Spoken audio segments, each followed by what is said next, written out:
अस्सलाम वालेकुम दोस्तों, मैं हूं मोहम्मद जलाल और आप देख रहे हैं टेक्निकल एमजे टीवी।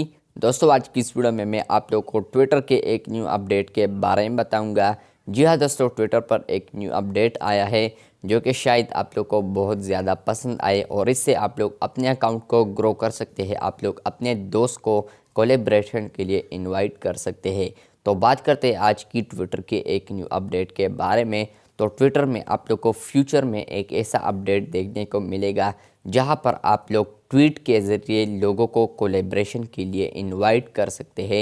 यानी आप लोग ट्वीट करेंगे और उस बंदे को प्रोमोट कर सकते हैं।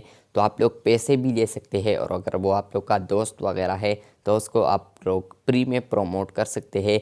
तो ये कोलेब्रेशन वाला ट्वीट होगा, आप लोग को इस तरह पर नज़र आएगा। तो आप लोग ट्वीट के ज़रिए लोगों को कोलेब्रेशन कर सकते हैं ट्वीट के ज़रिए लोगों के साथ। तो जब आप लोग ट्वीट करेंगे वहाँ पर जो पोल्स, लोकेशन वगैरह आइकन्स आते हैं नीचे, इमेजेस वगैरह, तो वहाँ पर लोकेशन के साथ वहाँ पर आप लोग को कोलेब्रेटर वाला ऑप्शन भी नज़र आएगा। तो अगर आप लोग किसी को कोलेब्रेटर बनाना चाहते हैं, किसी के साथ कोलेब्रेशन करना चाहते हैं, तो वहाँ पर आप लोग उस ऑप्शन पर क्लिक करेंगे, वहाँ से आप लोग सेलेक्ट करेंगे तो वहाँ पर आप लोग उस बंदे को प्रोमोट कर सकते हैं या उसके साथ आप लोग कोलेब्रेशन कर सकते हैं। तो ये ट्विटर का एक न्यू अपडेट है जो कि आप लोग को बहुत ज़्यादा पसंद आया होगा और ये फ्यूचर में आएगा आप लोग को। तो बस ये थी आज की वीडियो। अगर आप लोग को ये वीडियो अच्छी लगी है तो बिल्कुल वीडियो को लाइक कर दे। चैनल पर न्यू आए हैं तो चैनल को सब्सक्राइब ज़रूर कर दे। मिलते हैं बहुत जल्द, तब तक के लिए अल्लाह हाफिज़।